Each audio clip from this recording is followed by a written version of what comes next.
going to go now to what to do when you're wrongfully accused. Okay? What to do when you're wrongfully accused. In your book, it should be about page 30, somewhere there. Okay? Now, is there anyone that's been wrongfully accused? Your spouse said you did something that you didn't do. What do you do when you're wrongfully accused? You want to be innocent? You don't want to be guilty of something that you didn't do? What does the Bible tell us to do when we're wrongfully accused? Anybody know? Agree with your accuser. Why in the world would you agree with your accuser if you didn't do anything wrong? That doesn't make sense, does it? Again, we want to take sin that doesn't belong to us, don't we? We don't want to focus on the truth of the matter.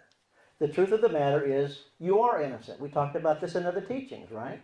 You are innocent. But you've taken the place of people in your spouse's life that they haven't forgiven too, right?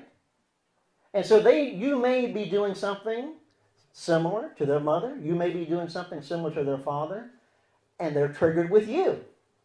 They don't know about having a Jesus chair. They don't know that they may not be feeling something that's appropriate. They may not know that. And so you can help this person right now by taking the sin that doesn't belong to you. What you can do is say, I'm very sorry that what I did caused you to feel what you're feeling right now. Or I'm very sorry that me saying that caused you to feel this way. Now, remember, the person that they're really angry with is standing behind you. Again, this is about sacrifice, as you can see. It's about sacrifice, isn't it?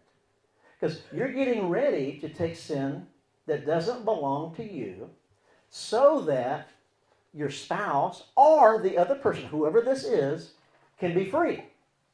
Now, if you start professing your innocence, and that's what most of us do, isn't it? We don't want to be guilty. You shouldn't feel that way. That's not the way I said it. That's not the way I meant it. Something's wrong with you. That's all truth. But that's not love. Love is willing to be guilty of something that you're not guilty of. You're willing to take sin that doesn't belong to you. Pride always stays with truth.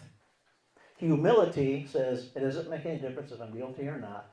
I want this person to feel loved by me. I want them to be free. That's love, isn't it? So you give up your right to be right. You give up your right to be innocent. You see? You give up your right for your spouse to look at you and say, you are guilty. And you take that.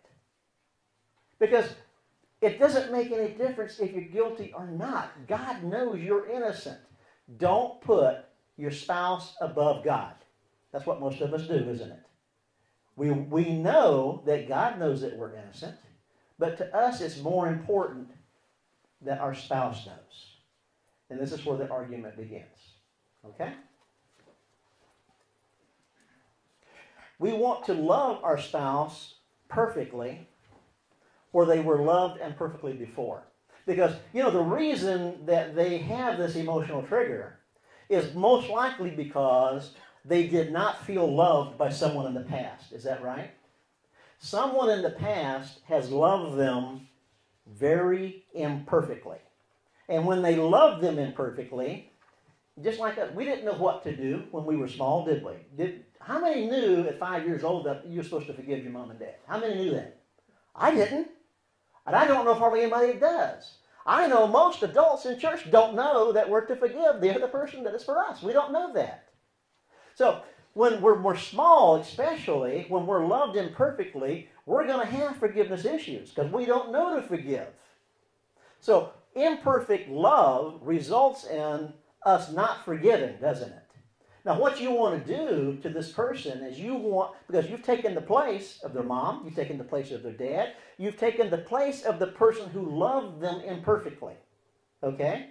And you can love them more perfectly in the present where they were loved imperfectly in the past by doing in the present what the person in the past didn't do. And you know what the person in the past didn't do? They didn't come and ask them to forgive them. You see? Because if they had came and asked, you know, how I responded to you, Johnny, is wrong. I shouldn't have yelled at you. I shouldn't have screamed at you. I'm so sorry that you're crying. Mommy was wrong. Come here. I am so sorry. Will you forgive Mommy? Will you forgive Daddy? Because Mommy and Daddy gets emotional triggered too, don't they? And then we do things to our children we shouldn't do. But if the child doesn't ever forgive, we have surely loved them imperfectly. And they've got this emotional trigger because they haven't forgiven us. And you've taken the place, you in the present have taken the place of everybody in the past that has loved your spouse imperfectly. You've taken their place. Or who it is that's mad at you right now. You've taken the place of the mother and father and others. You have an opportunity in the present to love them perfectly, more perfectly, than they were loved in the past. Because what do we say? What is love? Love is sacrifice. It says, no greater love has a man than this, that he give himself up for another. That's what you're getting ready to do. I'm getting ready to give myself up so this person can feel God's love through me and be healed of this unforgiveness because I've taken their place. That's a whole different way to look at it, isn't it? You're focusing on the other person. You're taking the focus off of self. Because this world has told us to focus on self. It's all about me and getting my needs met. God says, no, it's about the other person and you meeting their needs, that they feel loved by you. And by not defending yourself, you're focusing on their needs. You're focusing on them getting healed of these stains and wrinkles and blemishes that they have, of the unforgiveness in them, because you're taking the place in the life of the person that you didn't forgive.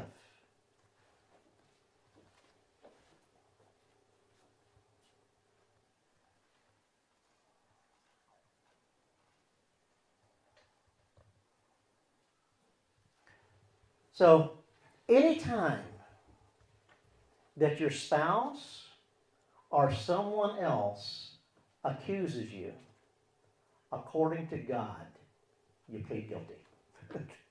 You come into an agreement with them that, yes, you would not be feeling that if I hadn't said it. And that's true, isn't it? They would not be feeling it if you didn't say it or you didn't do it. Can you not agree with that? Sweetheart, I'm sorry that me saying that caused you to feel that way. I'm sorry that me doing this caused you to feel that way. Can you not agree to that? That's pretty simplistic. Does that really mean you've done anything wrong at all?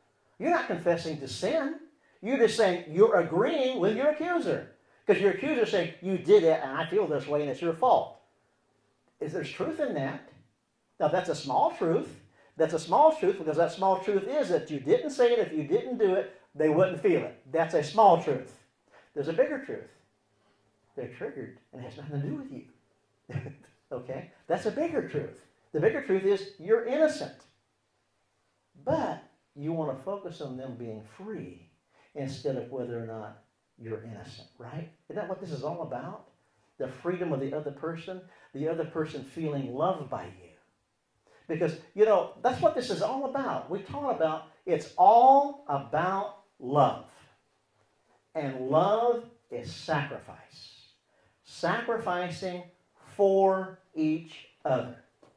Taking sin that doesn't belong to you. Asking for forgiveness, and you've done nothing wrong because you've taken the place of the person that did. And that concludes this teaching.